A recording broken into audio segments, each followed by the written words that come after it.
right, we're going to be doing establishing equalities for rates and mixtures. Rates means how fast something goes, okay? And that doesn't just mean cars and trucks and airplanes. It also means how fast things are filling up, or how fast things are emptying, or if you open the plug on a pool, how fast it'll empty, or it could be cars and trucks also. Okay. Mixtures is if I'm mixing solutions together, and this would be really important on farms if you had fertilizer and you have to have a certain percentage of water inside, or it can't, if it's too strong, it could hurt your crops and so forth. Or if you had you were working in a chemistry lab, you don't have to mix certain chemicals together. You could do this at home with cleaning solutions. If you needed a certain percentage of the cleaner and water to be mixed together, so that you wouldn't have it too strong or too weak to be able to do it. Okay, so that's what we're going to be talking about today, and we'll read up here. When story problems involving situations where something occurred at a certain rate over a period of time, the length of the period must be included to establish an equality for setting up an equation. And so that's what we're going to do next. We're going to talk about this next one with a water pump. Okay. All right, let's read this. Ray's water pump can put out 3 gallons per minute more than Paul's pump. Together, the two pumps emptied a 1,125-gallon pond in 25 minutes. How much can each pond put out in 1 minute? Okay, so we have Ray and we have Paul. Okay, we have Ray and Paul, and if we have Ray's water pump can put out 3 more gallons than Paul's, which one do you want to be X? Paul. Okay, so we want Paul to be X, so then that would mean, Paul to be X, that would mean Ray is X plus 3. You with me so far? Yes. Okay, so it says together the two pumps emptied this large gallon pool at 25 minutes. So both of them did this in 25 minutes. All right. So that's the rate. That's the rate. Okay. Let me see something real quick. I want you to know that rate of something happening multiplied by time is going to give you how much, or in this case, this could be distance, but it can also be a volume that's going to come out. Okay. A rate times time is going to give you some output, and sometimes it's in distance, and in this case, the rate that something's going out multiplied by the time is going to be how much water comes out. Are you with me so far? Okay. Yeah. So right here, X is the amount of time that it takes, and Ray's is 3 more minutes faster than Paul's. Okay. So if I take this time and I multiply by a rate of 25, and this by a rate of 25, then we know this is how much came out of this pool and this pool. And so if I add them together, it told us that the total was going to be 1125.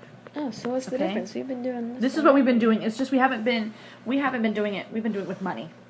And so now we're going to add this just with a different kind of problem. So we're still going to be multiplying, adding, but we have to find the formula. And now instead of using money, we're going to do something with rates.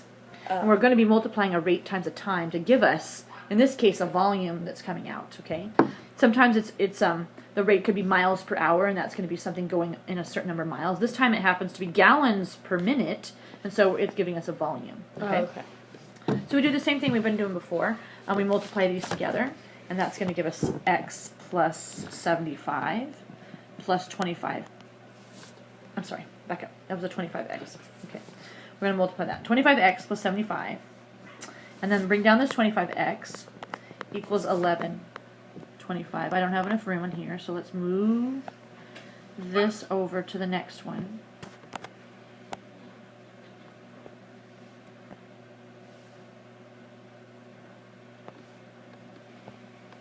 Clean this up a little bit. All right, what am I going to do now? Okay, so now you're going to combine your 25s into 50x. Okay.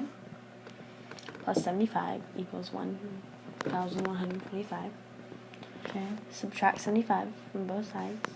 And it's gonna be 1,050. I think so. That's what I thought. Okay. And then divide by 50. Divide by 50, and that's 21. oh. It's cool, we were doing it right, so everything's good. So this, let's go back. X equaled what? X was how much, we had this originally, I'm going to circle it here. It was how much Paul had. Paul's pump could pump at a rate of, at 21 in this case, and raised it 3 minutes faster. Right. So if we take this one, this was Paul's. How do we label this? Is this gallons? Paul's. So 21. Wait, let's do this. Paul pumped 21 gallons per minute.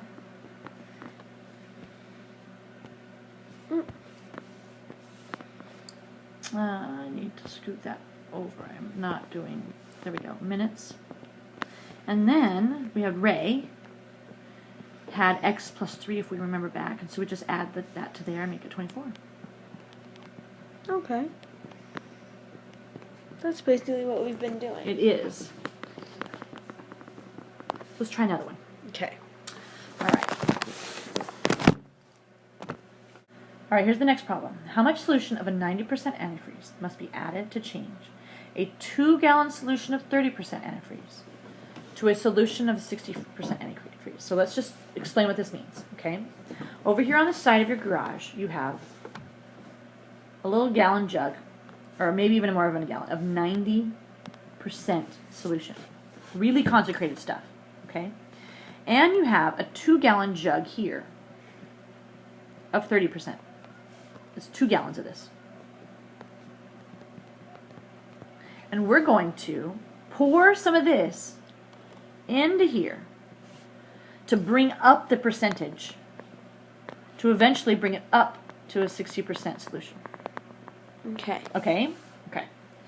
And so I just want to make sure you understand what we're doing physically, what they're going to do. They're going to pour some in there. They might even have to pour it into another jug because it might not be big enough, but they're going to pour. We don't know how many gallons we'll have left when we're done. We just know that we'll have more than 2 gallons. Okay? Okay.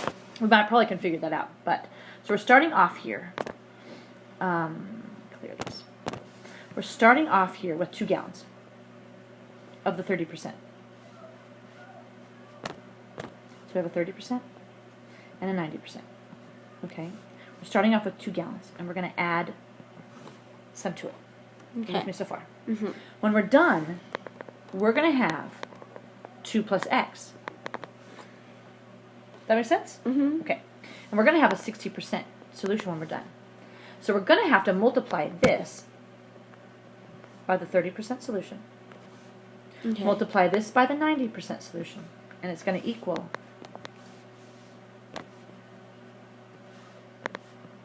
a 60% solution. Okay. And we're going to add. Does that make sense? Yes. I think this is better than how we've been doing it before. Okay.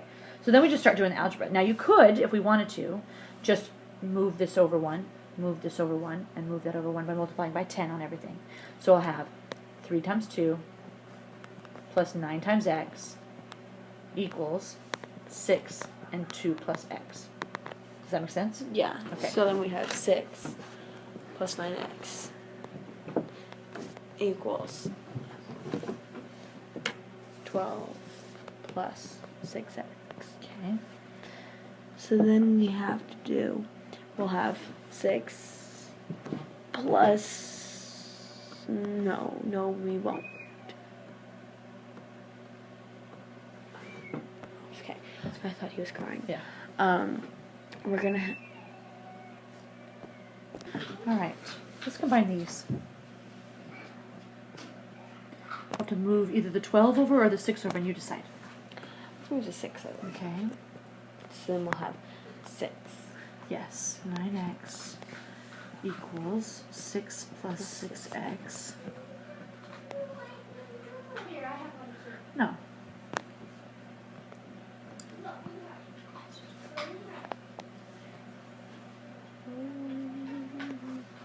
Okay, then what? Then we're going to do, we're going to move the 6x over to the 9x, so it'll make 3x. Equals 6. Divide by 3, divide by 3, x equals 2. Okay. What is 2 what? Is that percent? Is that gallons? Is that... Percent, I think. Let's see.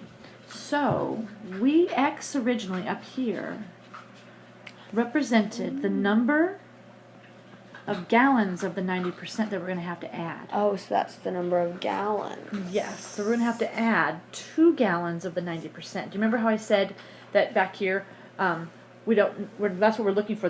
So we would know the total of gallons that we would end up with since we started out with 2 gallons and we added 2 gallons, we'd have a total of 4. But that wasn't the question, though.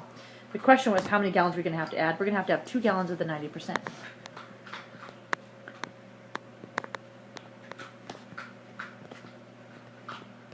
Okay. So what we did is we said, we started out with 2, we added some, and we ended up with 2 plus x, and then we multiplied by each of the percentages and And then worked it just out. did our regular equation. All right. Okay. We're going to do some more examples, but we're done with the video for right now.